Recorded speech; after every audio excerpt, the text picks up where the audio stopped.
Hola, soy Luis Arciniega, profesor investigador en el ITAM, y tengo el gusto de estar con mi colega, la doctora María Merino, directora de la Maestría en Mercadotecnia, y también profesora investigadora aquí en el ITAM.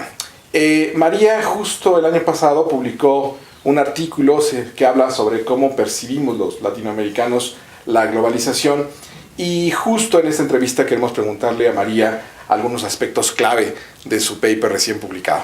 Gracias, María. Muy amable, gracias. Bueno, el término de globalización es ampliamente utilizado tanto en la literatura, llamémosle de negocios, como en el periódico.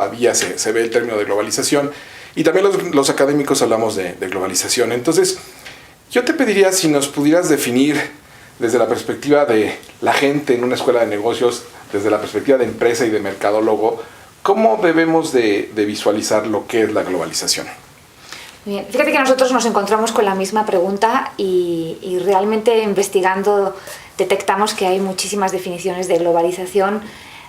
Finalmente, porque consideran diferentes aspectos, ¿no? El más obvio es quizás el tema económico, ¿no? de intercambio de bienes y servicios, pero encontramos que realmente hay muchas dimensiones dentro de la globalización. Hay temas desde tecnológicos, por ejemplo, para nosotros en el estudio detectamos que el acceso a canales de televisión, por supuesto el tema del internet, eran absolutamente determinantes a la hora de que otros países entraran a formar parte de la vida de los consumidores. Hay temas también sociológicos en cuanto al turismo, ¿no? Y hay temas del nivel de aceptación por parte de los consumidores de productos extranjeros, que tanto se sienten a gusto comprando productos que hayan sido creados o hayan sido traídos más allá de sus fronteras. Y ese es el término que normalmente utilizamos en marketing, ¿no? O sea, que tanto los consumidores valoran de manera positiva o negativa que el producto haya sido traído del exterior.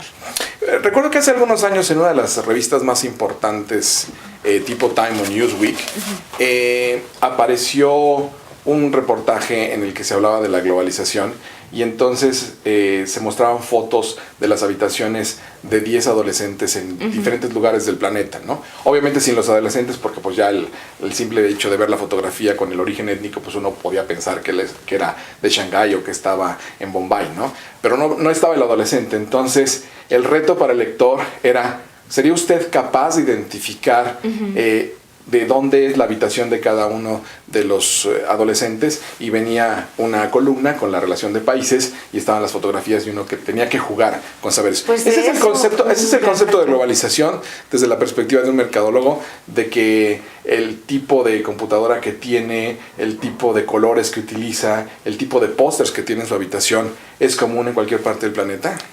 Sí, la hipótesis es que aquellos que compartan, no sé, si esas habitaciones fueran muy similares entre sí, indicaría que estaríamos ante altos niveles de globalización.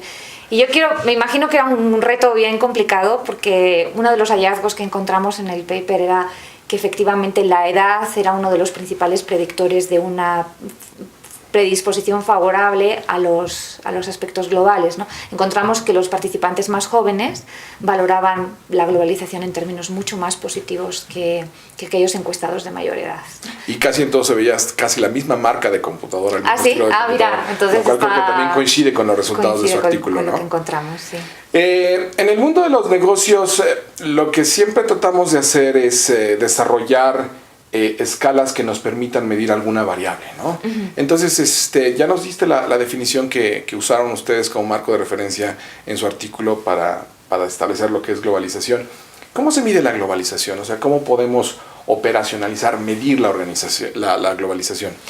Nosotros utilizamos dos tipos de medidas que pensamos que son muy importantes ambas, y precisamente lo que hicimos fue combinar ambas medidas. Primero está una perspectiva macroeconómica o macro en términos del país, y ahí utilizamos los datos que concretamente venían de una fuente que se llama Global Index, aunque también utilizamos mucho un ranking de globalización que se publica en la revista Foreign Affairs, que genera una consultora que se llama A.T. Kearney. Nosotros combinamos esas, que son datos tanto de nivel macroeconómico, de flujo de exportaciones, inversiones, etcétera, como con aspectos, como te comentaba, incluso de participación en el turismo, tenemos incluso estadísticas de conferencias telefónicas a nivel internacional, etc., ¿no? Con todo eso creábamos un marco a nivel macro país. Para nosotros era muy importante porque creíamos que no podíamos comparar percepciones de alguien que viviera en un contexto totalmente globalizado, como puede ser el caso de los países europeos o incluso México, por supuesto Estados Unidos, con alguien como países del África subsahariana que realmente tienen un contacto muy limitado con el exterior. Entonces teníamos por un lado esos aspectos macro y luego a nivel micro era a nivel de la persona que contestaba la encuesta. Nosotros consideramos una encuesta que realiza el Pew Research Center sobre percepciones de la globalización, y ahí había 4 preguntas y los encuestados decían qué tan buena era la globalización para mi familia, para mi país, y si me gustaba consumir productos de otros países. Los ciudadanos de países donde hay mayor diversidad cultural, como Estados Unidos, como Australia, como Singapur, tienden a ver mejor la globalización, y en otros países donde no somos tan culturalmente diversos como el caso de México, no vemos igual la globalización. ¿Qué pudieron ver ustedes en su estudio? Fíjate que nosotros no medimos, y es como un muy buen input para un futuro estudio, no medimos esta parte de la diversidad. De lo que recuerdo, desde luego Estados Unidos y Australia tenían posiciones muy favorables a la globalización, y México estaba en un lugar intermedio. Uh-huh. Pero bueno, un poco la contribución del artículo, y yo creo que es una muy buena enseñanza también para aquellos que leen investigación, es que el ranking que publicaba Pew y concretamente la Universidad de Yale respecto a la globalización no tenía en cuenta el porcentaje de no respuesta, o sea, aquellas personas que les preguntaban su opinión acerca de la globalización en cada uno de los, me parece que fueron 43 países los que contenía el catálogo inicial de Pew. No contabilizaron aquellas personas que no tenían una opinión. O sea, nosotros en investigación de mercados eso lo llamamos la tasa de no respuesta. Entonces, al considerar solamente la opinión de aquellos que efectivamente sí contestaron, pues salían unos rankings que desde nuestro punto de vista, bueno, ese fue de hecho una de las contribuciones del artículo, estaban distorsionados. O sea, era muy importante también tener en cuenta en el modelo la propensión a tener una opinión. O sea, había mucha gente que no contestaba porque no sabía qué era la globalización, y sin embargo en aquel país solamente se tenían en cuenta los datos de aquellos que sí contestaban, como era el caso por ejemplo de Nigeria o muchos países del este de Europa. Muy bien. Entonces, al introducir esa corrección, que nosotros le llamamos la propensión a contestar la respuesta de globalización, el ranking de hecho se revertía. Bien. Entonces fue un dato un hallazgo interesante. Y con base a lo que comentaste hace un rato, en América Latina quienes perciben mejor a la globalización en forma más positiva es la gente joven con un nivel educacional alto, con acceso a internet, y también estamos hablando de un ingreso medio alto. Medio ¿no? alto. Ajá. Estos hallazgos, identificando el perfil del ciudadano latinoamericano que mejor percibe la globalización, ¿qué impacto podrían tener en el desarrollo de marcas y en la generación de una personalidad de marcas? Por ejemplo, hablando de 2 marcas muy poderosas en América Latina, como el caso de Embraer o el caso de Bimbo.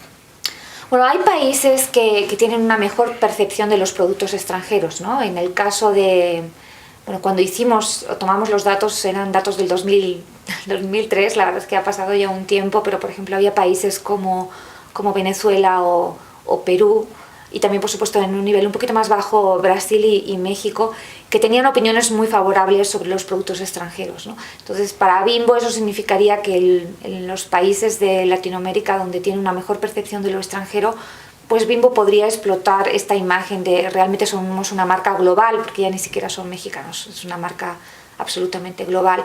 Y lo mismo sucedería para Embraer. Y de hecho Embraer es una marca que ha tenido muchísimo éxito más allá de Latinoamérica, en países donde efectivamente tienen una opinión muy favorable de los productos extranjeros, como es el caso de Estados Unidos, por ejemplo, y algunos países europeos. Perfecto. María, muchas gracias por... No, gracias a ustedes. Gracias. Ha sido un gusto estar con ustedes.